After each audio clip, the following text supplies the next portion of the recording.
Mapua CSB, NCAA Finals Season 100 Game 1. So makikita natin ang pinaka-highlight ng Mapua na evidence sa akin is yung star player mo o yung star player ng team is not only playing offense. He is defending, no? Intercepting passing lane. So yun. Bakit tinawag na rookie MVP to si Chris Escamis? Most valuable player at saka rookie of the year. Hindi lang dahil sa kanyang offense na alam nating napakagaling. Dahil din do sa kanyang defense.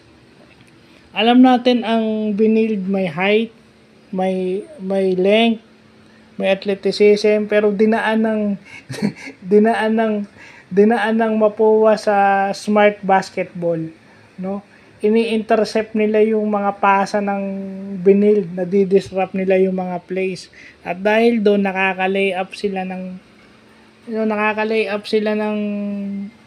kumbaga walang bantay. Kumbaga yung steal sila converted into points via fast break. Galing sa isang steal yun. So it shows na Mapua is playing a disruptive type of defense. Individually, no? Kasi karamihan si Escamis, si Cuenco, yun yung mga umi-steal. Si Jubilia, no?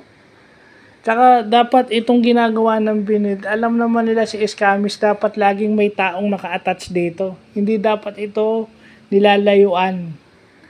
No, yun yung adjustment dapat ng binid. Escamis should be the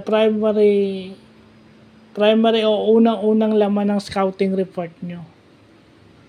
At dapat maging maingat kayo sa bola pag nandiyan si Escamis. Yun lang yun. Nasisira yung play nyo eh.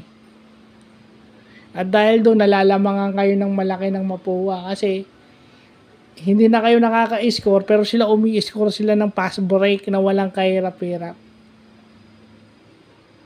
Pag umi-score yung binild, babalik yung Mapua. Minsan 3 points 3 points ibibigay ng Mapua. Tsaka itong si Lawrence Mangubat, no, grabe to. Rookie, pero parang veterano maglaro.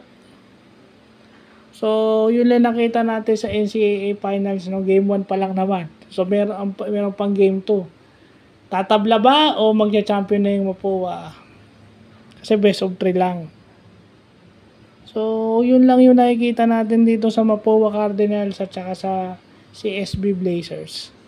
Na, championship game, star player should play both ends of the floor. Should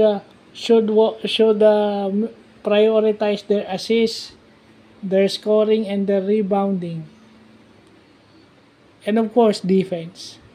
Kahit anong defense yan, kumuha ka ng charge, manupalpal ka, or makaagaw ka ng bola, it's defense. Make opponents commit errors by your defense. Yeah, so, yun lang nga.